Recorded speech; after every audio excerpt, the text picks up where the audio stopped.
Good day, everyone. My name is Alona Tayactac, together with my co-presenters, Ms. Teston, Ms. Tocante, Ms. Valdez, and Mr. Vitalicio, and we will discuss the last topic for this subject, sorting through perspective of SLE. Next slide po.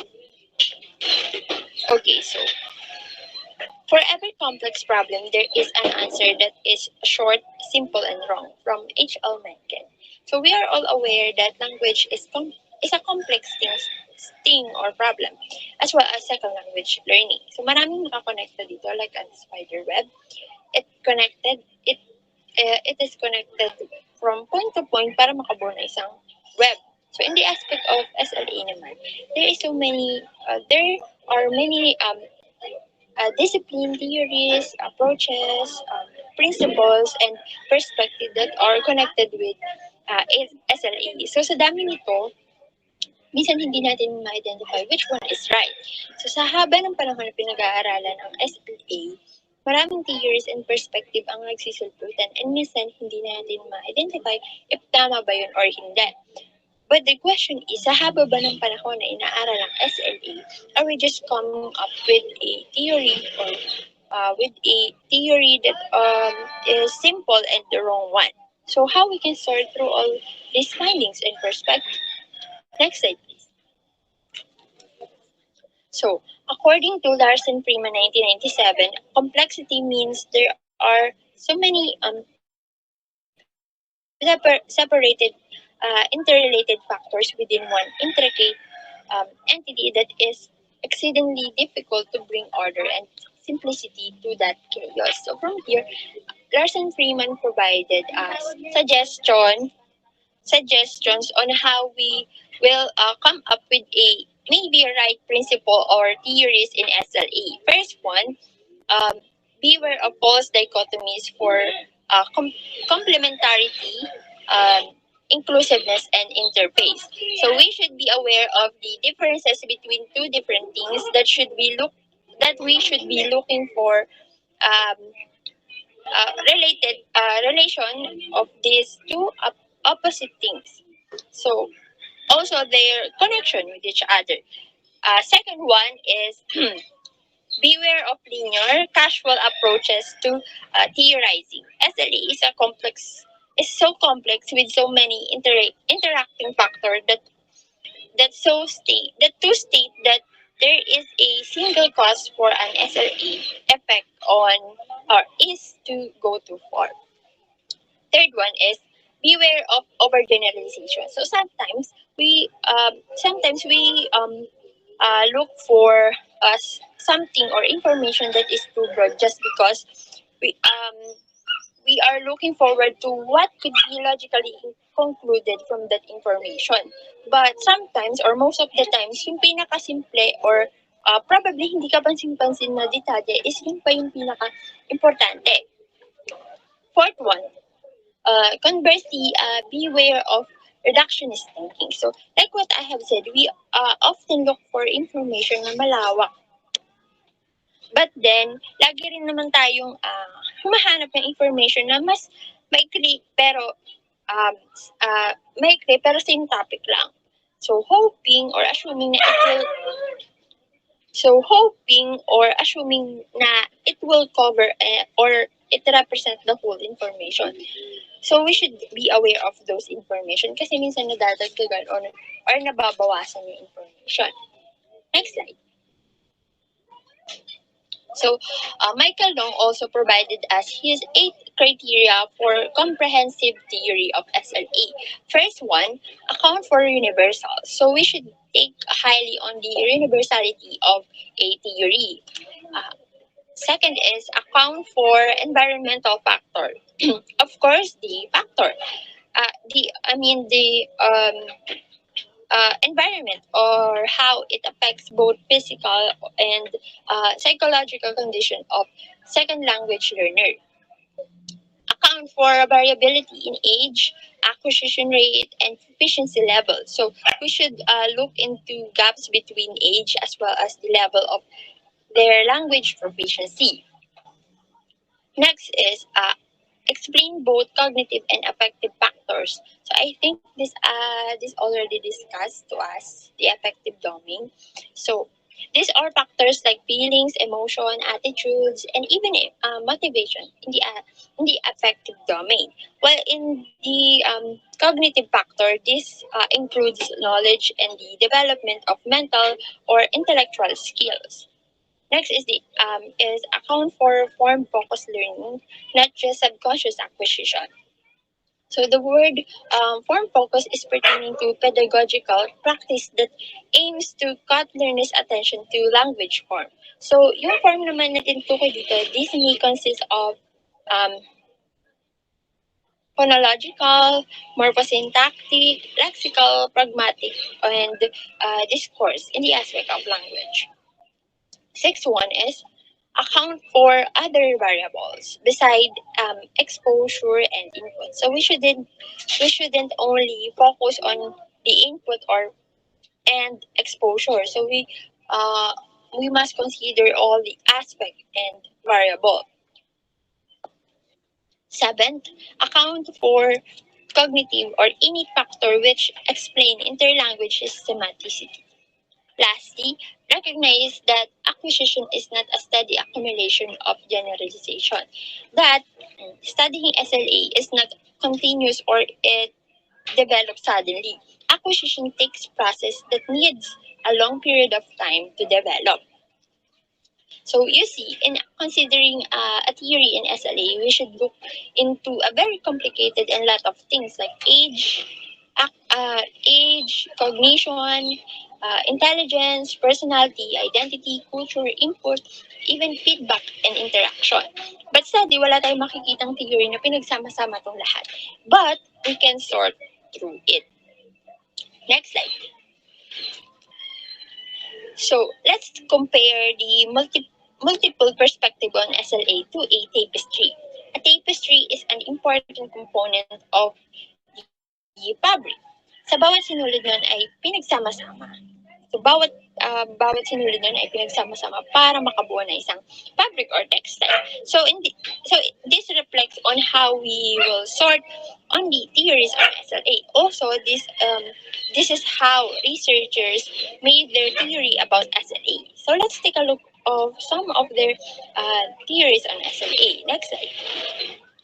So, in 1976, Carlos Flores compiled a taxonomy to represent all the individual factors that must considered in describing the second language learners. So, according to Flores' theory of learning variable, in order to, or the necessity to construct a SLA theory that describes learning process, it was believed that one must consider first one age. So example of these are biological, cognitive, and social factor, cognitive, and social factors, parental influence, critical period issues, schooling context, and peer group pressure. Another is the cognition. These are general intelligence, aptitude, and learning strategies. Next is native language. First language transfer and interference, phonology, syntax, and semantics. Fourth one is the input. Um, Example of these are natural and instructional settings, context of learning, and teaching instructional variables, methods, materials, intensity, length, and the foreign versus second versus bilingual language learning. Next is affect. So these are emotions or feelings, or it develops in emotion. So example of affect are social cultural factors, attitude, egocentric factors like motivation, integrative instruments. So lastly, education. These are the process and practice of teaching a second or foreign language. So example are literate versus non-literate, number of years of schooling, the educational system, and a field of study is specialization. Next slide, please. So, on the other hand, Michael Long 2007 suggests that SLA theory must conform to traditional logic by fulfilling two conditions. So, first one is the necessity. It is a condition that must be satisfied. And sufficiency, it is a condition that is it is the condition is enough to prove a point, and we are therefore assume of the truth of a statement. So, in necessity, it is a quotation of legitimizing the condition of the theory, in which a component part must be included, and if not, the theory is rendered inadequate, and as opposed to sufficiency. In this sufficiency naman, these are contention for legitimizing the condition of a theory in which a component part is adequate to meet the specification of the theory as opposed to necessity.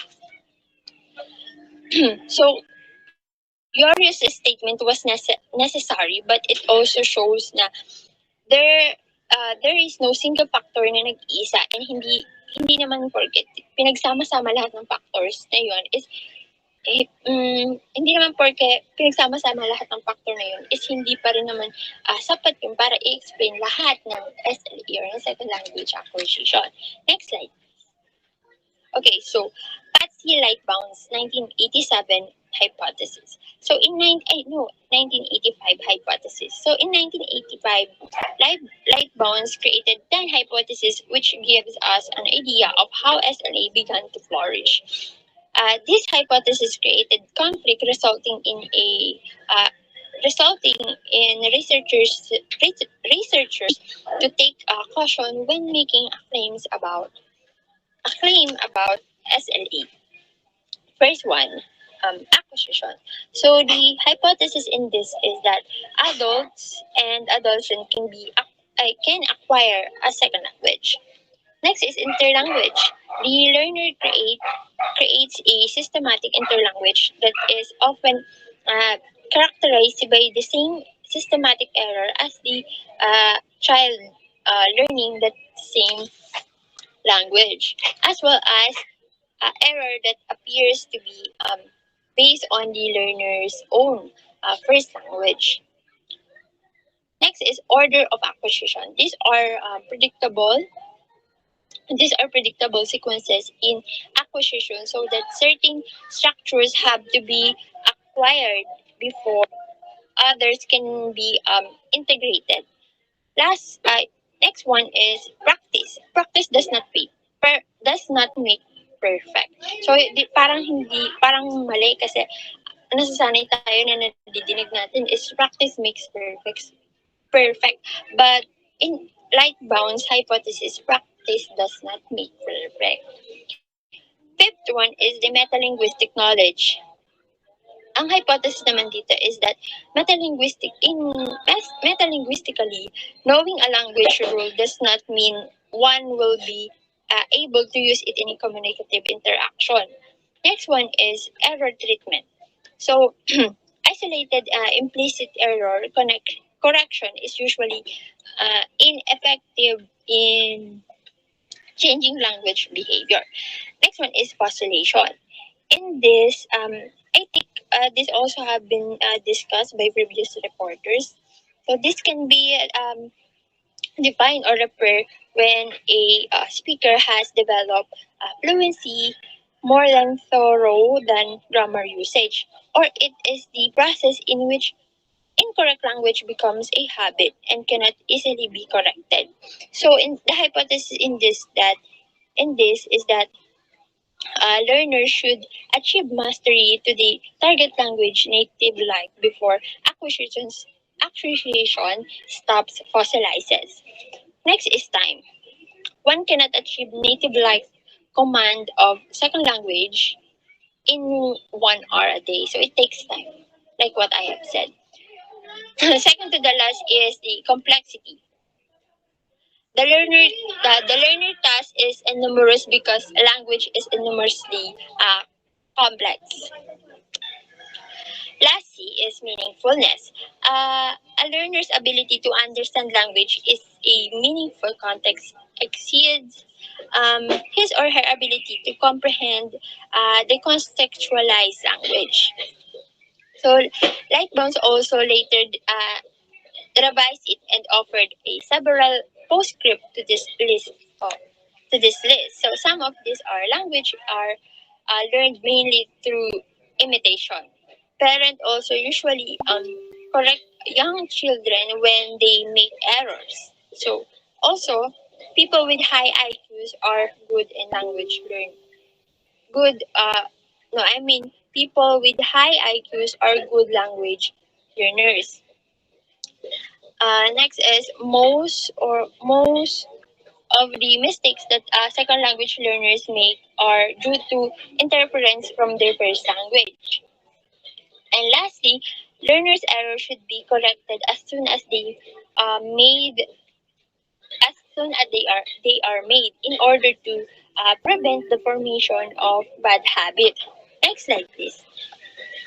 Okay, so Nick Ellis, 2007, observed findings in SLA. So Ellis posited observed findings in SLA. So he compiled from the perspective that SLA is he called creed. Creed. So CRID stands for construction base, rational, exemplar drive, emergent, and dialect. So this represents the primary element of the theory of mapping linguistic form and function. CRID described by Alice as an associative cognitive approach that holds SLA is governed by the same uh, principles of associative and cognitive learning. As the basic as the basis of human knowledge, the associative components of SLA is a behaviorist type of learning and cognitive learning process is studied conscious, explicit, and deductive process. Okay, so in 2007, Nick Ellis carefully proposed much of his ideas of SLA based on the observation, where he derived from an input-driven model. So his findings were first input. In input, it is important that exposure is existing for SLA. Next one is implicit learning. A good deal of SLA happens incidentally. So, an implicit learning is the process of acquiring knowledge about language or the structure of the environment without awareness. Also, it also called non-intentional acquisition. Next is emergentism. As it pertains to language, emergentists believe that uh, context plays a prominent role in the comprehension and acquisition of language. This context contains complexities that cannot be found in its written definition. The learners comes to know more than what they have been exposed to in the uh, input. So kumbaga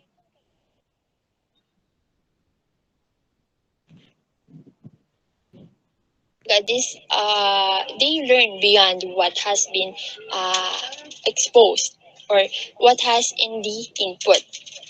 Next is predictable sequences. So learners' output often follows predictable path and predictable stages in the acquisition of a given structure. Next is variability. Second language learning is variable in its outcome. Next is subsystems.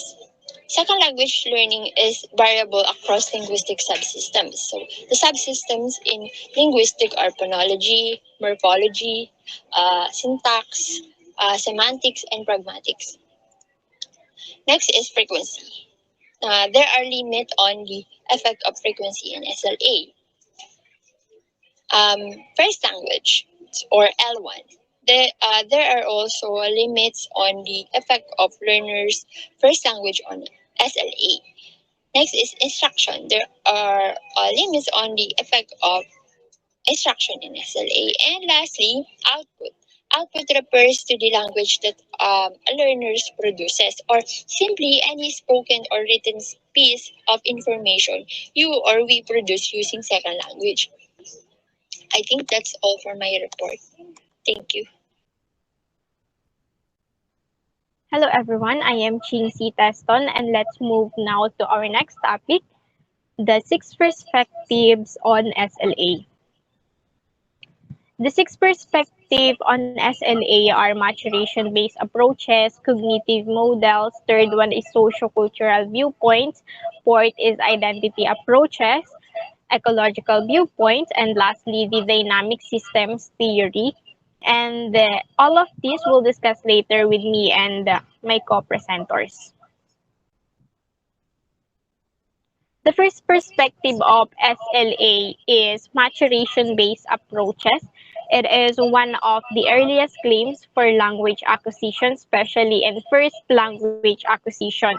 It was made by Noam Chomsky on 1964 and McNeill during 1966. And the others for the innate features of language acquisition.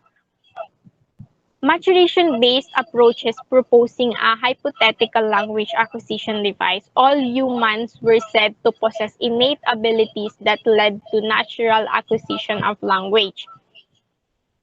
Well, um, look at one perspective in a little detail and then add some others later. It is believed that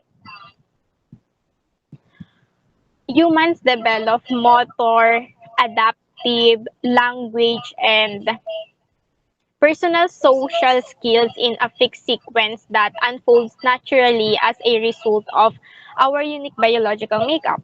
Sa madaling salita, ang maturation-based approach is a language product of brain structures and function na naapektuhan ng genetic and environmental influence which play a primary role in supporting language acquisition.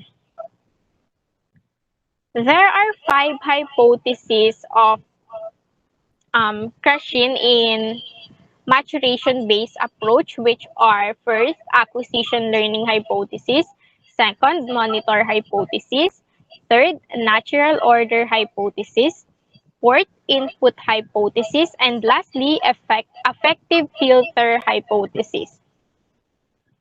The first one is acquisition learning hypothesis, and it is also known as input hypothesis as well as the monitor model.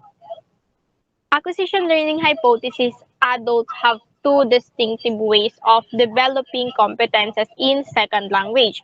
The first one is using language for real communication. Second is learning language or knowing about it. The subconscious is the acquisition of process while the conscious is the learning of the process.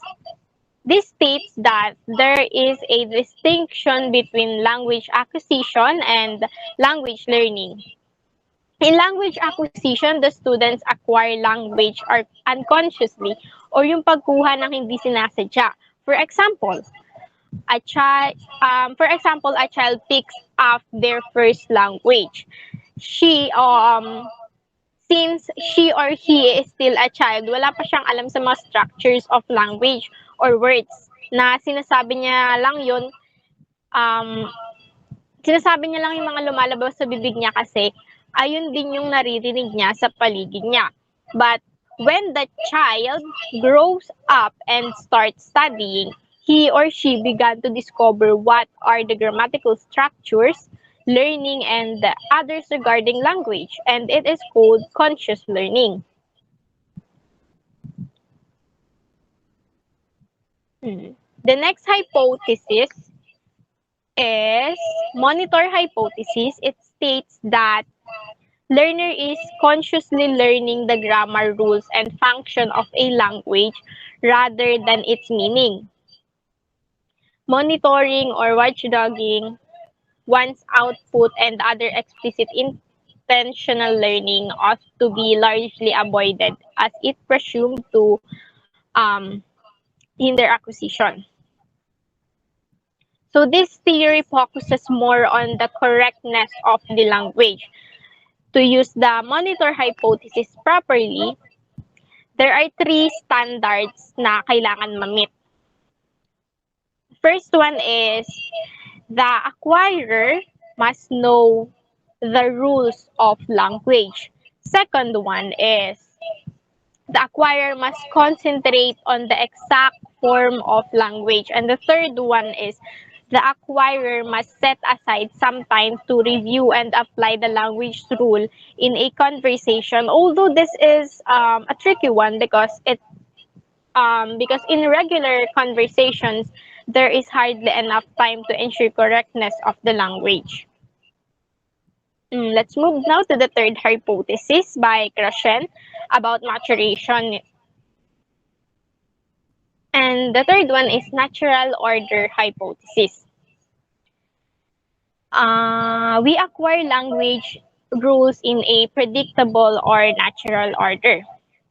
It is based on the finding that language learners learn grammatical structures and a fixed and universal way. There is a sense of predictability to this kind of learning, which is similar to how a speaker learns their first language. Next is input hypothesis. Dito, dito naman, mas binibigyang pansin ang pagkuha ng second language, concerned about how the language is acquired rather than learned. The input hypothesis states that the learner naturally develops language as soon as the student receives interesting and fun information. So, input hypothesis, the input may be represented by I plus 1, that is neither too far beyond one's reach nor so close that is possess no challenge.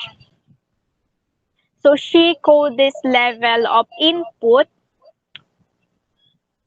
I plus 1 na nakikita niyo sa screen is represent as input hypothesis, where I is the learner's interlanguage and plus 1 is the next stage of language acquisition. Sinabi niya na mas maa-acquired ang language input by listening or reading, also by the use of picture, gestures, recycling, vocabulary, and repetition.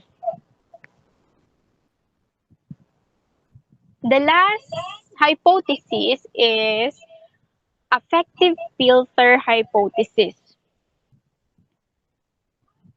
The best acquisition will occur in environments of low anxiety, that is, in context where the affective filter is low.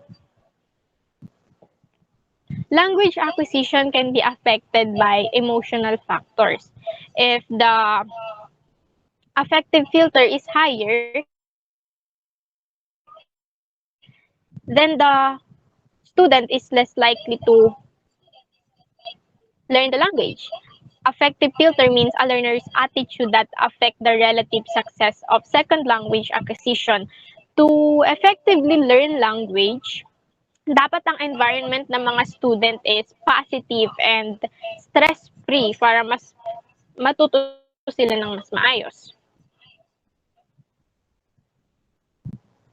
So after this hypothesis by Krashen, some researchers disputed Krashen's claim as wrong. Here are some criticisms of input hypothesis. First is consciousness. Second, no interface. Third, no explicit instruction. Third, the I plus 1 or the input hypothesis. The fifth is speech will emerge. Let's move now to the first criticism, which is the consciousness. It is from Barry McLaughlin during 1978 to 1990.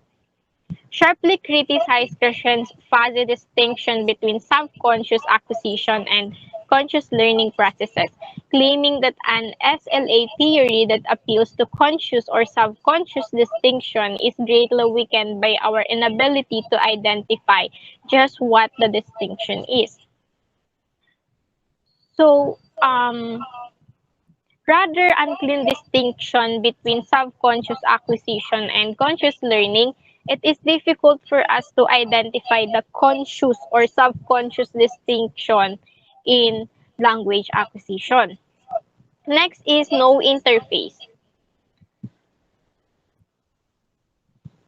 Eloquently refuted the claim of no interface, no overlap between acquisition and learning.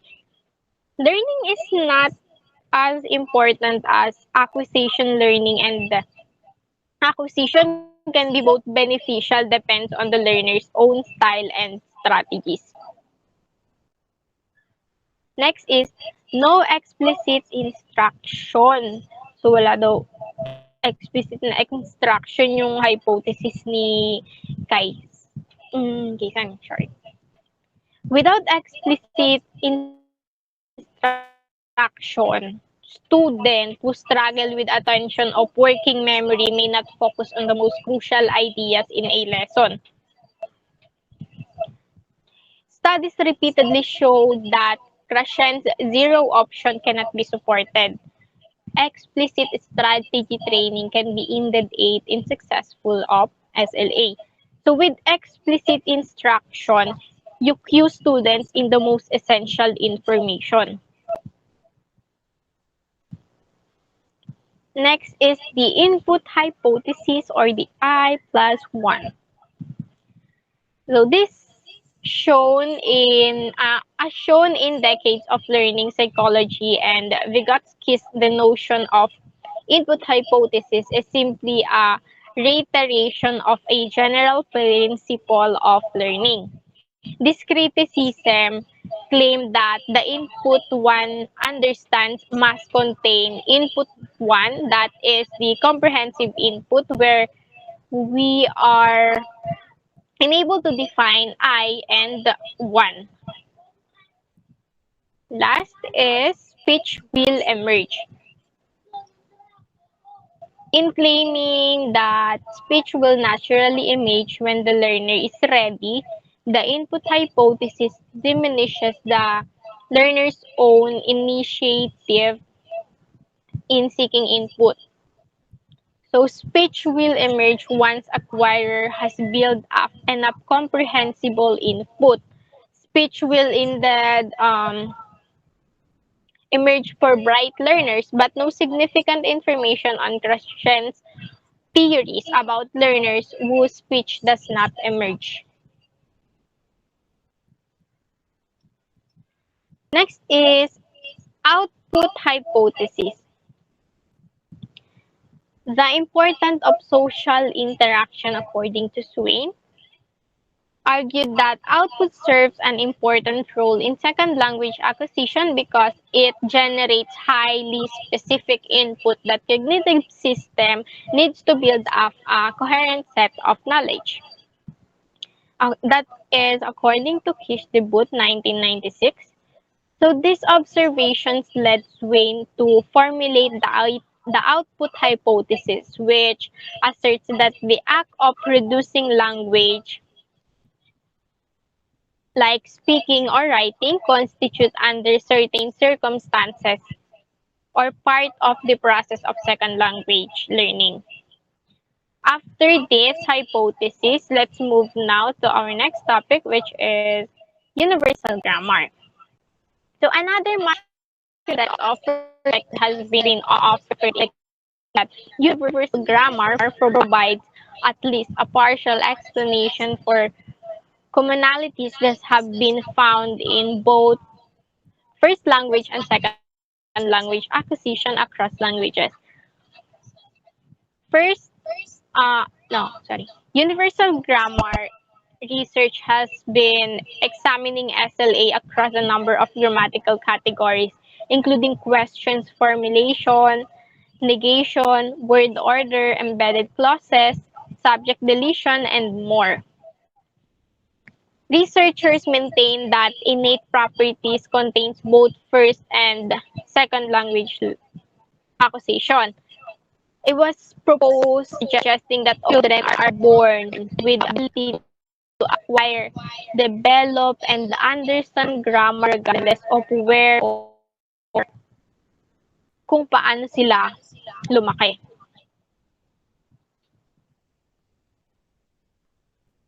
Next is emergentism. Emergentists show that language is not some special isolated ability by predisposed rule, but rather that the complexity of language emerged from a relatively simple developmental process being exposed to a massive and complex environment according to Ellis 2003. Emergent theory suggests that children's capacity to use cues develops over time. Early cues to language, meaning, and structure are initially to the context, and later on children will develop the capacity to benefit from more abstract language-based cues.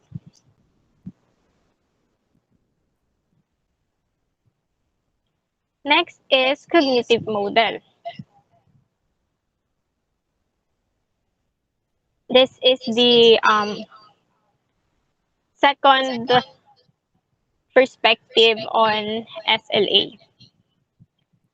Cognitive model, while there is an element of cognitive perspective in virtually every theory of model of SLA, will cluster a few perspectives within the parameter as their focus is centrally on the mental framework for language and on the individual as a learner, as opposed to more socially or effectively oriented positions. So, cognitive model, it focus on mental framework for language and on individual as a learner. To understand cognitive behavioral therapy, it is important to understand the connection between situations, thoughts, feelings, behaviors, and body responses. Wanting to see the changes in these four areas is the reason that people seek out help. We all live in a world where situation happens all the time na nangyayari siya kahit hindi natin alam or kahit hindi natin gustuhin nangyayari siya. We are constantly in a situation like this. Situations can be positive, negative, or neutral.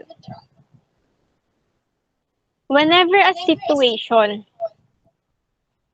sorry,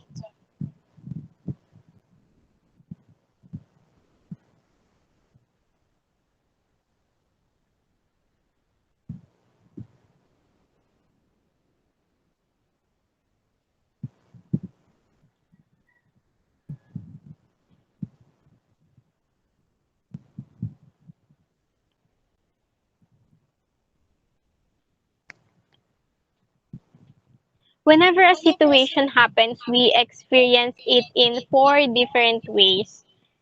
We have thoughts, feelings, behaviors, and body responses or psychological sensations. Body responses are psychological experiences such as an increased heart rate, yung pag-shake, yung tense na nararamdaman, tsaka sweating. It is also a part of body responses. To understand how to make changes in these four areas, we must understand a few basic principles. Yung four areas ay connected sa isa't isa at bawal silang baguhin because it will create difficulties. We have some control over two of these areas, our behaviors and our thoughts. Diba? Nakokontrol naman natin yung isip natin, nakokontrol din natin yung behavior natin towards other. If we take advantage of some of the control we have and change our behaviors and thoughts, we have the opportunity to also change our feelings and our psychological body responses because all of these are connected. Our thoughts have majority of the control over everything else, like feelings, actions, and body responses. Therefore, if we think something and believe that it might be true kahit hindi naman, maapektuhan nito yung nararamdaman natin. What we do and the way our body responds. Just because you think something does not mean na totoo. For example, believing that the dog you see, for example, believing that the dog you see at the park will bite you. Syempre, um, syempre, the first thing na gagawin mo is umiwas. Naapektuhan yung feelings mo, natakot ka. And there are instances na yung may mga trauma sa dogs ay nagsusweat and shaking.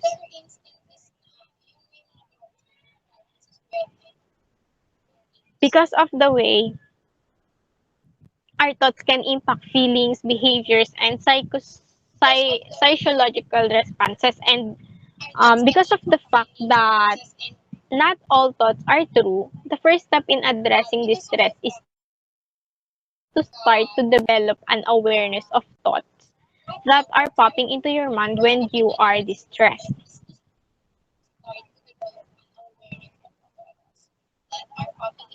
Next is an attention processing model based on cognitive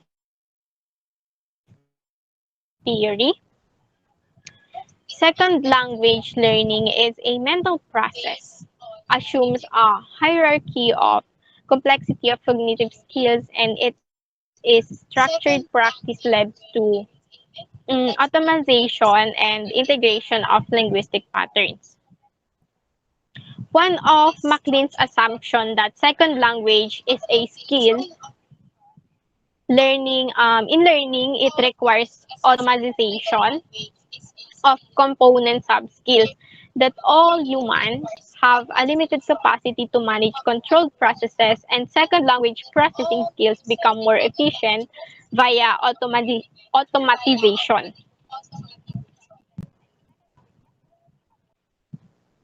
We have two information processing, which are the controlled and the automatic, and the attention to formal properties of language are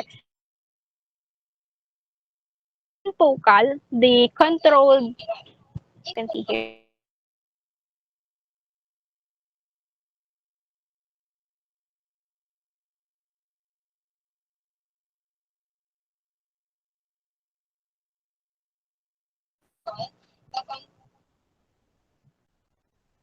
while in peripheral, the information processing controlled the performance based on implicit learning or analogic learning. The vocal and automatic processing is performance in a test situation. And in peripheral automatic processing, the performance in communication situation. So I believe that is all for my part. Miss Tocante will be the next reporter. I am Sharina Mae Tocante, and I am your next presenter, and I'm going to discuss about the implicit and explicit processing. Acquisition that is passive, accidental, and automatic results in implicit learning.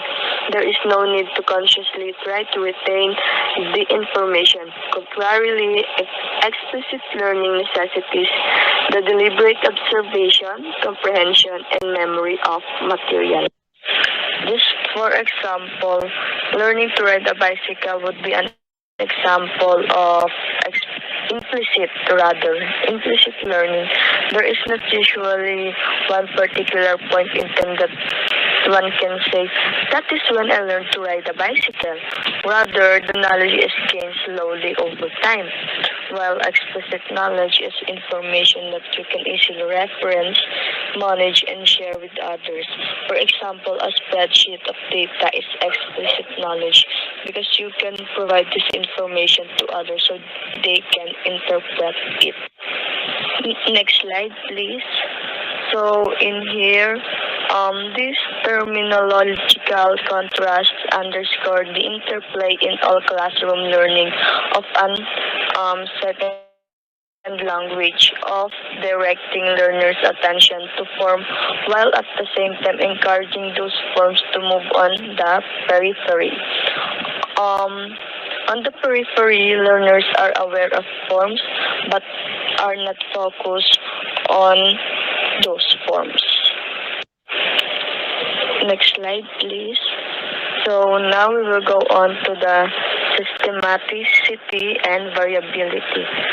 So a substantial part of the SLA's research community has concentrated on documenting and trying to understand the discovery that language learning is highly systematic.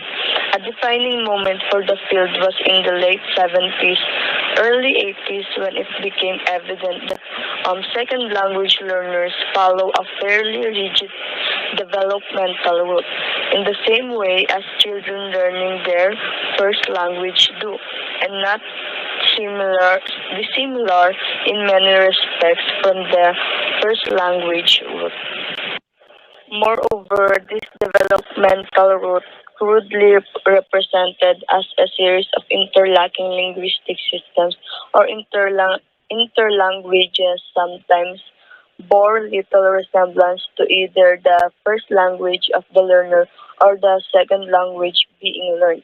In contrast to the undeniable systematicity of the route of development and the rate of acquisition and the outcome of the acquisition process are highly variable, unlike first language acquisition in which children seem to progress at roughly similar rates. It is very difficult to predict in second language acquisition what makes some people learn faster and better than others. Some factors have been isolated as playing some part in this. For example, age is one such factor. Next slide, please. So now we will go on to the sociocultural viewpoints. According to the sociocultural theories of Vygotsky, learners initially use language for communicative contact with their interlocutors before this interpersonal speech finally has an intrapersonal function and is spoken to the self.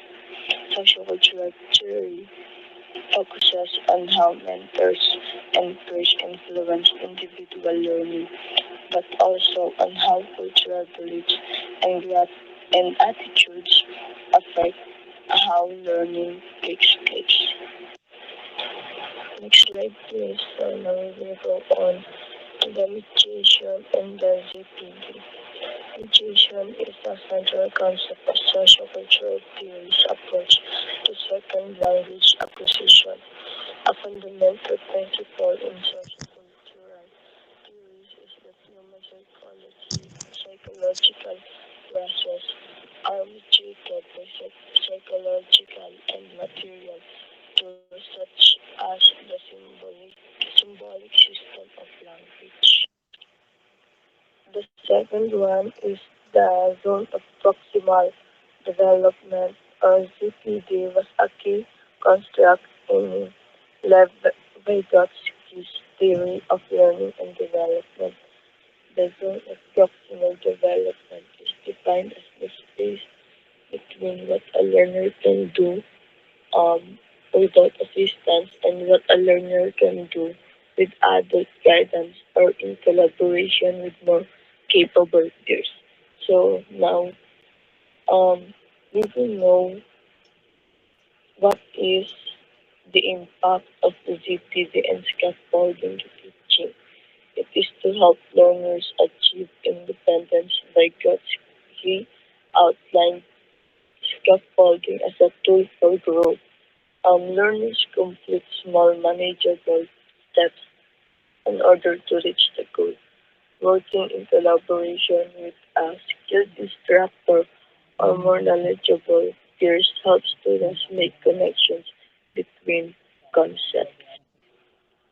Next slide, please. So now we have the Long's interaction hypothesis. The interaction hypothesis is a theory of second language acquisition, which states that the development of language proficiency is promoted by face-to-face interaction and communication. It, its main focus is on the role of input, interaction, and output in second language. According to Long, input becomes comprehensible when learners contemplate and negotiate, meaning through interaction with others. Creating a classroom environment focused on interaction among students is crucial. Next slide, please. In line with Long's interaction hypothesis, when interacting with second language learners, native and more proficient speakers likewise modify their input in several ways. First, slowing down speech, speaking more deliberately, providing comprehension checks, requesting clarification or repair, giving, and lastly, giving paraphrases. Next slide, please. So now we have social constructivist view. Social constructivist approaches should require the students to collaborate and critically analyze the issue at hand. Some examples of collaborative learning activities prob- are group problem solving, group inquiry, simulations, and debate. It increases creativity, the ability to take more risks, and the freedom to explore in different ways. It encourages discovery through problem solving and collaboration. Students can then put this new understanding into practice with different activities or assignments. Next slide, please. So now we have identity approach.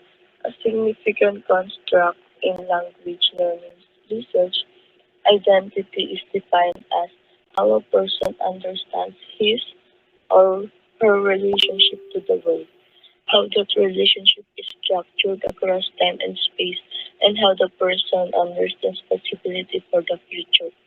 Languages symbolize identities and are used to signal identities by those who speak them. People are also categorized by other people according to the language they speak. People belong to many social groups and have many social identities. Next slide, please. So now we have ecological approach. The ecological approach opposes the view that second language acquisition research is about individuals who learn, acquire, or develop a language and learn with ecological psychology. Second language acquisition is seen as an emergent phenomenon triggered by the availability of symbolic and non-symbolic affordances in the environment. And an ecological approach focuses on the population level and individual level determinants of health and interventions. It considered issues that are community based and not just individually focused. Next slide, please. So now for the last part of my report, we have socio-cognitive approaches. The socio-cognitive approach emphasizes the importance of conversational experiences, the social context of language development. Conversation provides children with both the opportunity and motivation to test and modify their developing system of language rules. In social cognitive theory, behavior is held to be determined by four factors: goals, outcome expectancy, self-efficacy, and sociocultural variables. Goals are plans to act and can be conceived of as intentions to perform the behavior. Good afternoon, everyone. I'm the next reporter, Miss Rubelyn Valdez, and I will discuss the skill acquisition theory. So, according to Robert Kaiser 2007, skill acquisition theory has proven to be remarkably resilient through various development in psychology, from behaviorism to cognitivism to connectionism. So, yun nga, yung skill acquisition theory is developed by Robert Kaiser, and it is about how we learn new languages. Yung skill acquisition theory, pinapakita niya on how people progress in learning different types of skills from initial learning hanggang sa advanced proficiency. Next is psychologists have identified in relatively broad stroke 3 stages of development of skill of any kind. These are cognitive, associative, and autonomous by Fitz and Foster 1967. The first one is cognitive stage. So during this stage, the learner is trying to work out what to do, and cognitive stage requires a lot of attention. For example, when a child is learning to ride a bike, their focus will be about the balancing, pedaling, and steering. And of course, they still need someone to guide them or help them. Next is associative stage. Sa associative stage, the learner is learning how to perform the skill well and how to adapt that skill. Kung nasa second stage ka na, you will only face small errors and you will have the idea on how to solve that specific problem. The last is the autonomous stage where the learner can do another task at the same time. So this stage shows the learners tend to be free of errors.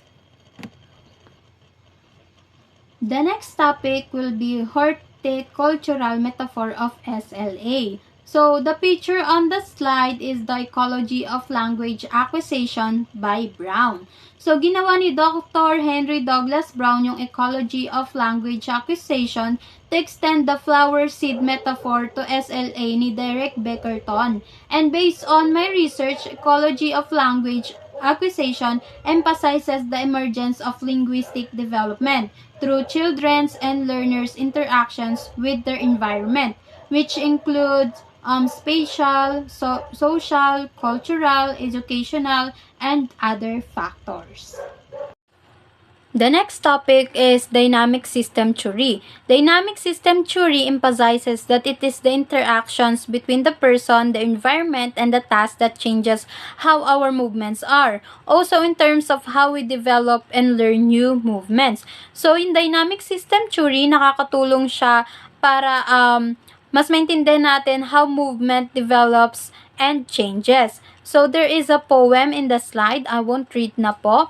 The message of the poem is universal because it wants us to know that minor occurrences can gradually lead to historic events.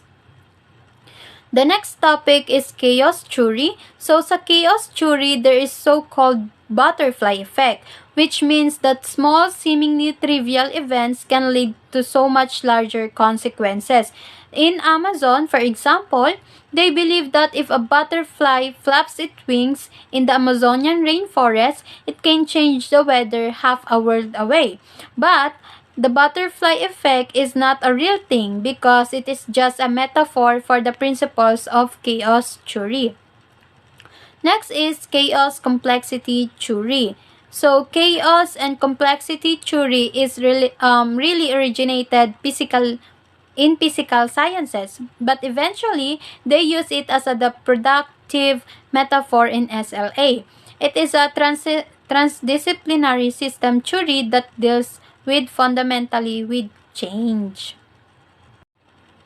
Next is the goal of dynamic system theory in SLA. It is to discover order and systematicity with all the presumed variability of millions of second language learners across hundreds of languages worldwide. So next is, according to Michael Halliday, we need to move beyond the concept of multidisciplinary and interdisciplinary to a transdisciplinary approach. And based on my research, Multidisciplinary approach is the people from different disciplines working together. An interdisciplinary approach is the integrating knowledge and methods from these different disciplines using a real synthesis of approaches, while the transdisciplinary approach is a way on how to create a unity of intellectual frameworks beyond the disciplinary perspective. So the three terms refers to the involvement of multiple disciplines to varying degrees on the same continuum.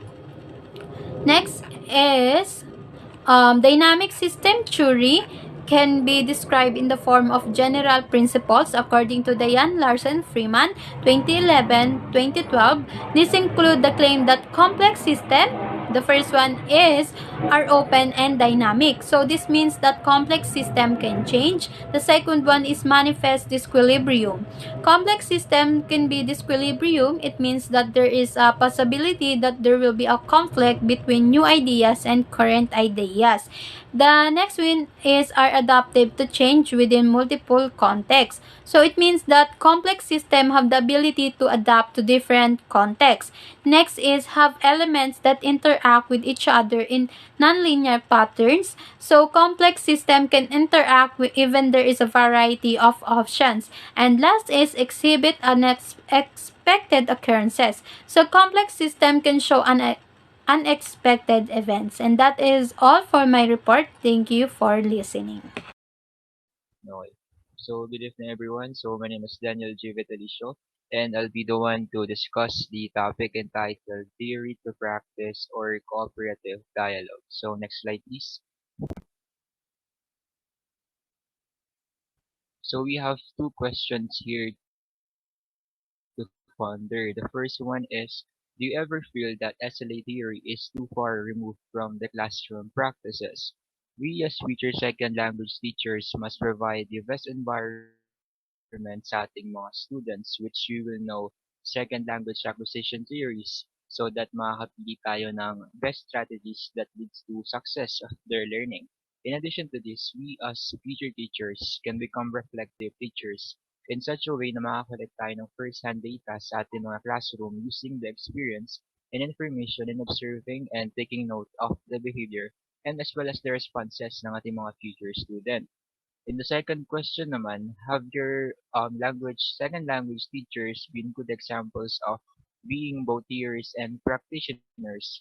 In this question naman, it is an important thing that we have an understanding of the second language acquisition process and levels which help us future teachers para ma-tailor natin yung instruction and to meet the needs and diversity ng ating mga future students. Through this kasi, our students will benefit from every language teacher to support their development in language skills while teaching them appropriate level content at the same time. So, next slide please. Okay, so in this slide, according to this, SLA pedagogy was too often plagued by the notion of dichotomy between theory and practice. Researchers in their ivory towers made issued proclamations while classroom teachers embodied those claims in the classroom. In this slide naman, you can see here the dichotomy between practice and theory. So when we say dichotomy, it means a division or contrast between two things. Now, when we say practice refers to the actual observation, operation, or experiment. Practice is the observation of disparate concepts or phenomenon that needs an explanation. On the other hand, when we say theory naman, it is a proposed explanation of the relationship between two or more concepts or an explanation for how and why a phenomenon occurs. So next slide please. So what has become clear in recent years is the importance of viewing the process of language instruction as a cooperative dialogue among many technicians, each endowed with special skill. Now, in relation to cooperative dialogue is a learning based on the idea that second language learning can be best done in heterogeneous group. So when we say heterogeneous group, meaning iba-iba yung abilities or levels or skills ng mga students natin. Kasi if you remember, di ba, dati naka-homogeneous grouping. May mga section 1, section 2, so on and so forth. Now, in heterogeneous naman, iba-iba yung levels or skills nila. Therefore, when all students work collaboratively and cooperatively for a one common goal. It replaces the idea that students have to work competitively against each other, meaning hindi na nila ituturing yung bawat isa as competitors, but rather as a team who works as a whole, and that is cooperative dialogue. So next slide, please. So whenever you, in the role of a teacher, ask pertinent questions about SLA, you begin the research process that can lead to an theoretical claim. If you have some thoughts about the relevance of age factors, strategy use, identity instruction, and you are a teacher, you can become a researcher teacher. So we are all practitioners and we are all also theorists, meaning we put into practice yung mga theory na to. And we as peer educators, we are all charged with developing a broadly conceptualization of the process of language learning and teaching. We are all responsible for understanding as much as we can about to create context for optimal acquisition among our learners. Whenever that understanding calls for putting together diverse bits and pieces of knowledge, still we are doing some theory building. So next slide po. So for our next topic is entitled The Believing Game and the Doubting Game. So next slide please. So we have seen that definitions and extended definitions are never short, never simple, and almost complex. So this is very true, right? Na napakadaming definition, walang simple, iba-iba. Just like for example, yung definition ng learning, correct me if I'm wrong, nasa mahigit 10 definition siya ng learning based on this module since it is how different proponents define it. So next is the elusive nature of truth was addressed by Peter Elbow, who noted that most scholarly traditions are too myopically involved in what he called the doubting game and truth-seeking, but Elbow urged us to turn such conceptions upside down and engage in what he called the believing game. So when we say myopically, it means taking action without looking to its result. Now, ano nga ba yung pinagkaiba ng doubting game and believing game ni Peter Elbow? It means you are trying to find something wrong with someone's claim or hypothesis. The doubting game is seen incorrectly as rigorous, disciplined, rational, and tough-minded. In the believing game, you try to find truths, not errors. You make acts of self-insertion and self-involvement, not self-extrication. Yung self-extrication kasi it means you free yourself from it.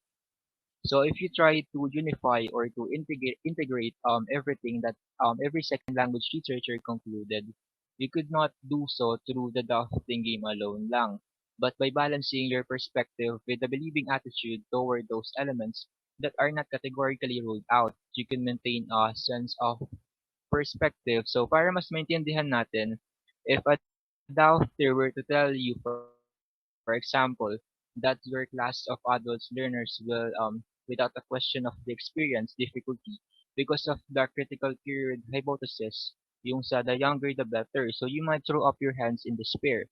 But in the believer, in you might to consider the context, the learner variables, the teaching methodology, and other attendant factors to spur you more optimism and a productive attitude. So ano yung bottom line dito?